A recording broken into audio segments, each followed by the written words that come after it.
Hello students, chemical reaction के chapter में पहले जो दो वीडियोस दिए हैं उसके अंदर एक में आपको मैंने डिटेल बता दिया सारी कॉम्बिनेशन और डीकम्पोजिशन की, और सेकंड में डिटेल बता दी है डिस्प्लेसमेंट रिएक्शन की। तो जस्ट फॉर रिवीजन से एक बार इन शॉर्ट आपको बता दूं कि उनमें क्या बताया था, अदरवाइज आप वो वीडियोस वॉच कर लें, उनके नोट्स प्रिपेयर कर लें। तो देखिए, कॉम्बिनेशन वो है जिसमें दो या दो से ज्यादा सब्सटेंसेस कंबाइन करके सिंगल प्रोडक्ट दें, दैट इज कॉल्ड कॉम्बिनेशन। सबसे simple example, H2 plus O2 gives H2O. Likewise, calcium carbonate plus CO2 plus water gives calcium bicarbonate. तो एक कॉम्बिनेशन के there are numerous examples, but to illustrate a few मैंने दो आपको just revise करवाए हैं, otherwise videos में ज्यादा कवर्ड है। देन आपको मैंने बताया था डीकम्पोजिशन, उसमें मैंने बताया डीकम्पोजिशन की 3 टाइप्स हैं। Number 1 is thermal decomposition. Thermal decomposition stands for decomposition due to heat. सबसे अच्छा एग्जांपल इसका calcium carbonate on heating produces calcium oxide and carbon dioxide. It means इधर सिंगल सब्सटेंस हो, डीकम्पोज हो के दो या दो से ज्यादा बन जाए, it is called decomposition reaction. Then thermal decomposition के बाद, और आपको बता दूं ये जितनी भी डीकम्पोजिशन है they are endothermic reactions. Endothermic means energy is required. ध्यान रखना, energy means doesn't means heat energy only. When I say energy is required तो इसका मतलब बाकी दो भी कवर होंगी। जैसे आपको एक मैंने बताया थर्मल डीकम्पोजिशन, तो इसमें energy is required in the form of heat. Likewise zinc carbonate अगर आप हीट करें तो it will give zinc oxide and carbon dioxide. तो ये सबसे सिंपल एग्जांपल है। सेकंड आता है electrolytic decomposition. It means decomposition हो और वो भी ड्यू टू इलेक्ट्रिसिटी हो, due to passage of electric current हो, तो that is called electrolytic decomposition reaction. इसके एग्जांपल में जो सबसे अच्छे एग्जांपल है, अगर आप मोल्टन NaCl में से इलेक्ट्रिक करंट पास कर दें तो सोडियम मेटल कैथोड पे और क्लोरीन एनोड पे ऑब्टेन हो जाती है। तो NaCl डीकंपोज हुआ और डीकंपोज भी हुआ due to electricity.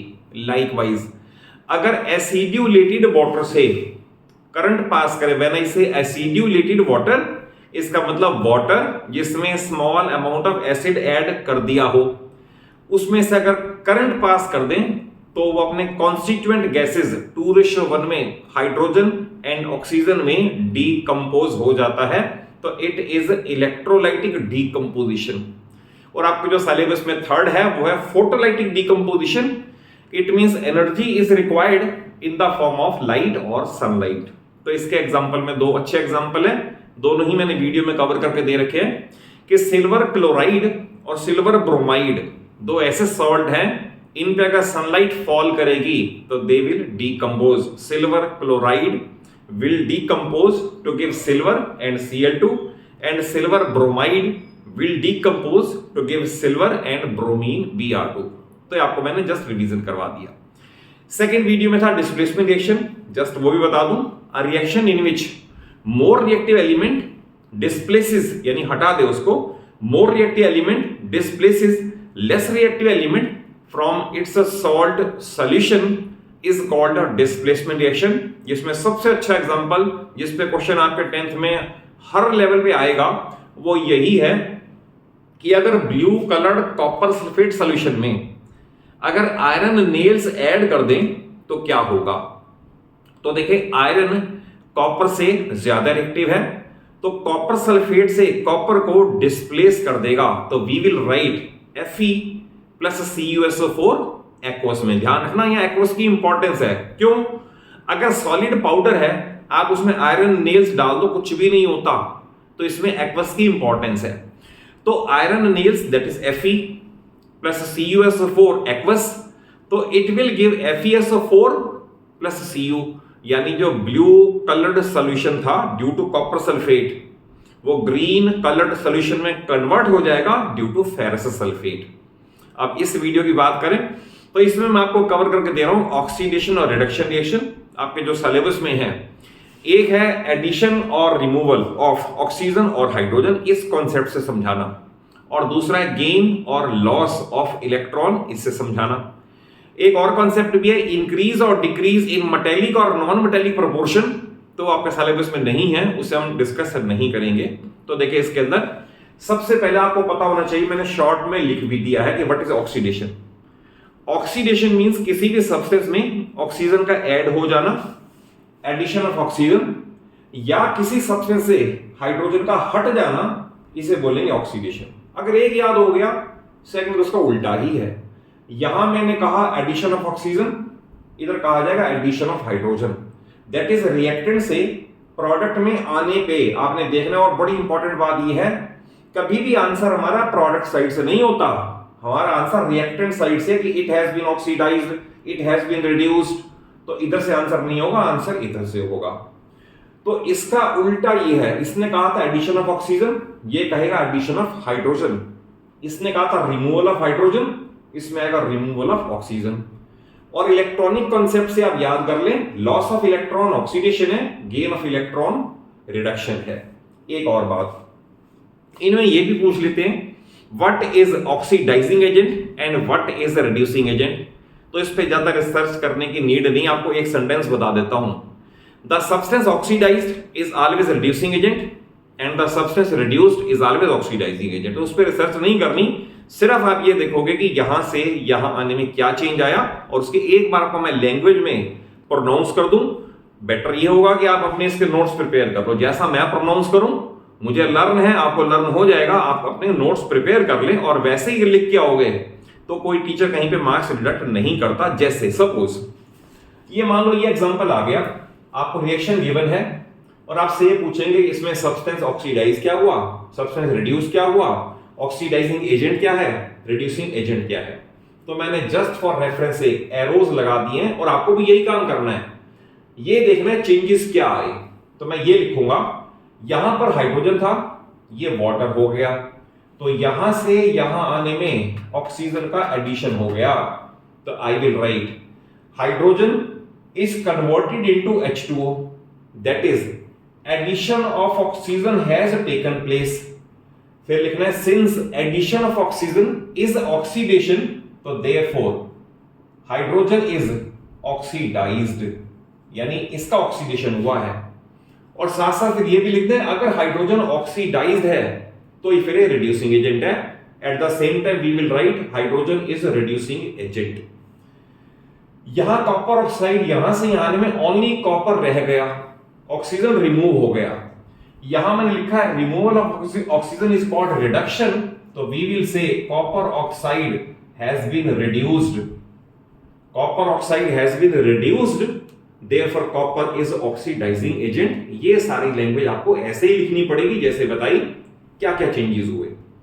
Second example देखिए, इसमें सल्फर डाइऑक्साइड सल्फर में कन्वर्ट हुई, तो I will write in this reaction sulphur dioxide is change to sulphur, that is removal of oxygen has taken place. और रिमूवल ऑफ ऑक्सीजन रिडक्शन है, तो I will say sulphur dioxide has been reduced, यानी इसका reduction हुआ है। अगर इसका reduction हुआ है तो I will say sulphur dioxide is oxidising agent. Then अगर आप यहां से यहां एरो लगाएं तो इसके अंदर हाइड्रोजन तो हटी, eight the same time oxygen add भी हो गई, तो दोनों आप देखें एडिशन ऑफ ऑक्सीजन हो और हाइड्रोजन हटे तो ऑक्सीडेशन कहलाएगा। तो वी विल से H2S हैज बीन ऑक्सीडाइज्ड। और अगर मैं ये कहूंगा ये ऑक्सीडाइज्ड है तो मैं ये कहूंगा कि इट इज रिड्यूसिंग एजेंट। कभी भी ये फुलिशनेस नहीं करनी कि sulphur is oxidised, water is oxidised, इधर से आंसर नहीं आता, आंसर इधर से ही आएगा। Be clear about it. Next एक और बता दो, इसके अंदर बड़ी इंपॉर्टेंट बात है इस रिएक्शन से रिलेटेड। कई बार ये पूछ लेते हैं कि why displacement reactions are always redox reaction. Redox means reaction in which reduction and oxidation are taking place simultaneously, they are called redox reaction। तो ये क्वेश्चन बड़ा इंपॉर्टेंट है कि जितनी भी डिस्प्लेसमेंट रिएक्शन है उन्हें रेडॉक्स बोलते ही क्यों हैं। तो देखिए इसके अंदर आप इसे समझा देता हूं, आप सारे आंसर आपके क्लियर हो जाएंगे। जितनी भी डिस्प्लेसमेंट में अप्लाई करोगे तो आपको अगर यहां का कॉन्सेप्ट समझ आ जाएगा तो you can apply it yourself. देखिए इसके अंदर एल्यूमिनियम आयरन से ज्यादा रिएक्टिव है, इसने डिस्प्लेस कर दिया तो एल्यूमिनियम का तो बन गया ऑक्साइड और आयरन फ्री हो गया। एक आपको वैसे बता दूं, इस रिएक्शन की इंपॉर्टेंस एक और भी है कि इसे बोलते हैं थर्माइट वेल्डिंग रिएक्शन। तो ये वैसे भी पता होना चाहिए, अगर कोई यही कहे कि what is thermite welding reaction तो ये रिएक्शन लिखनी पड़ेगी। इसमें इतना टेम्परेचर क्रिएट हो जाता है कि iron is obtained in the molten state. ये भी पता होना चाहिए, ये पिघला हुआ लोहा वेल्डिंग के काम आ जाता है। तो रेलवे ट्रैक्स के जो ज्वाइनिंग होती है वो इसी केमिकल रिएक्शन से ही होती है, थर्माइट वेल्डिंग रिएक्शन। देखिए इसके अंदर क्या होगा, जो मोर रिएक्टिव है ना, ये पहले एटॉमिक फॉर्म में है। एटॉमिक फॉर्म में है तो दैट इज एल्यूमिनियम 283, क्योंकि एटॉमिक नंबर 13 है। ये हमेशा आयोनिक फॉर्म में कन्वर्ट होगा इलेक्ट्रॉन को लूज करके, तो एल्यूमिनियम का बन जाएगा आयन 28। तो सबसे पहले जो मोर रिएक्टिव है वो एटॉमिक फॉर्म से आयोनिक फॉर्म में कन्वर्ट होगा। अगर आपको ये बात समझ आ गई तो सारा क्लियर हो गया। जैसे इसमें एल्यूमिनियम एटम का एल्यूमिनियम आयन बनने में लॉस ऑफ इलेक्ट्रॉन हुआ है, और मैंने लिख रखा है loss of electron is oxidation. इसका मतलब ये ऑक्सीडाइज हुआ है, एल्यूमिनियम का ऑक्सीडेशन हुआ है। तो I can write aluminium is reducing agent. बड़ा इंपॉर्टेंट है वैसे भी, जब आप मेटल नॉन मेटल में पढ़ोगे तो उसके अंदर भी जो मेटल ऑक्साइड कार्बन या कोक से रिड्यूस नहीं होते तो वह एल्यूमिनियम से रिड्यूस हो जाते हैं, because aluminium is a good reducing agent. तो इसका आंसर आ गया। और लाइकवाइज इसके अंदर जो Fe था ये आयोनिक फॉर्म में था, ये 3 इलेक्ट्रॉन गेन करेगा और ये एटॉमिक फॉर्म में बनेगा। तो दैट इज ये एटॉमिक फॉर्म आ गई। इसका उल्टा हो गया, इसने इलेक्ट्रॉन लूज किए, लॉस ऑफ इलेक्ट्रॉन ऑक्सीडेशन। इसने इलेक्ट्रॉन गेन किए, गेन ऑफ इलेक्ट्रॉन रिडक्शन। तो इसका मतलब इसका रिडक्शन हुआ है और उसका ऑक्सीडेशन हुआ है।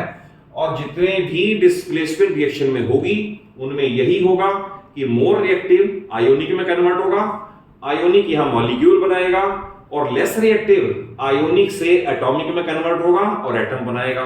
और लॉस ऑफ इलेक्ट्रॉन और गेन ऑफ इलेक्ट्रॉन का ये कॉन्सेप्ट अप्लाई हो जाएगा। अब इसमें देखिए आप मैग्नीशियम और ऑक्सीजन में एक इसमें और आपको बता दूं, मेटल्स की पहचान क्या है।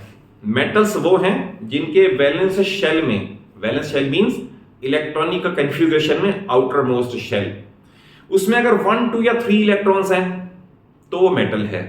और मेटल हमेशा इलेक्ट्रॉन को लूज करेगा। तो दैट इज बड़ा क्लियर हो गया कि इसमें मैग्नीशियम है। तो मैग्नीशियम का अगर आपको कन्फिगरेशन याद हो तो 2a2 होता है। तो ये 2 इलेक्ट्रॉन लूज करेगा और मैग्नीशियम आयन बनाएगा 2,8। फिर आप लिखोगे since loss of electron is oxidation therefore magnesium is oxidised यानी रिड्यूसिंग एजेंट। और लाइकवाइज ऑक्सीजन है, ऑक्सीजन ध्यान रखना नॉन मेटल गेन करेगा। क्यों? जो मेटल है उसका मैंने बताया वैलेंस इलेक्ट्रॉन होंगे 1 से लेकर 3 तक, और जो नॉन मेटल हैं उनके वैलेंस इलेक्ट्रॉन होंगे 4 से 7 तक। तो ऑब्वियस है ये लूजर है, ये लॉस करेगा और ये गेन करेगा। तो ऑब्वियस है अगर एक समझ आ गया तो दूसरा उससे अपने आप ही कनेक्ट हो जाएगा। तो इसने लूज किया, ये ऑक्सीडाइज हुआ, रिड्यूसिंग एजेंट है, और ये इसका उल्टे वाला अप्लाई करके आप आंसर कर सकते हो। और लास्ट एग्जांपल मैंने ले लिया, ये भी बड़ा इंपॉर्टेंट है। इसमें देखिए आप अगर HCl को मैं Cl से लिंक करूं तो यहां से यहां आने में हाइड्रोजन हट गई है, और हाइड्रोजन का हटना ऑक्सीडेशन है। तो आई विल राइट कि इसका हुआ है oxidation, it is oxidised, therefore it is reducing agent. और अगर यहां से यहां देखोगे तो यहां से ऑक्सीजन हट गई, और ऑक्सीजन का हटना रिडक्शन है, ये लिखा हुआ है removal of oxygen is reduction. तो यानी इसका हुआ है रिडक्शन। तो जिसका हुआ है रिडक्शन वो ऑक्सीडाइजिंग एजेंट, जिसका हुआ है ऑक्सीडेशन वो रिड्यूसिंग एजेंट। तो इस तरह से you can create yourself number of examples, provided आपको कॉन्सेप्ट क्लियर हो। क्योंकि क्रैम करना छोड़ दो, रटना छोड़ दो, अदरवाइज 11th 12th में आपको बहुत ट्रबल होने वाली है। अगर आप रटते रहोगे ना, एक तो मार्क्स नहीं आएंगे, कॉन्सेप्ट क्लियर नहीं होगा। सेकेंडली 11th 12th में सारी कॉन्सेप्चुअल बेस्ड स्टडी है। आपको ये देखना पड़ेगा कि इस क्वेश्चन को अपनी एनालिटिकल पावर यूज करके किधर मैं क्वेश्चन को ले जाऊं सो दैट सॉल्यूशन तक पहुंच जाऊं। तो मेरी टेंडेंसी भी यही है कि आपको सारी वीडियोस में कॉन्सेप्चुअली समझा के चलूं, कॉन्सेप्ट वाइज क्लियर करके चलूं। अगर वीडियो अच्छी लगे, कॉन्सेप्चुअली समझ आया हो, जरूर एक अच्छा सा एक बड़ा सा लाइक दे दो और अपने सभी फ्रेंड्स को, सभी क्लासमेट्स को शेयर कर लो और चैनल सलूजा क्लासेस को सब्सक्राइब कर लो सो दैट 9th और 10th की फिजिक्स, केमिस्ट्री, मैथ्स कहीं और एड के बिना, कहीं और हेल्प के बिना आपको मेरे चैनल पे सारी थॉरोली अवेलेबल हो जाए। Thank you for watching the video.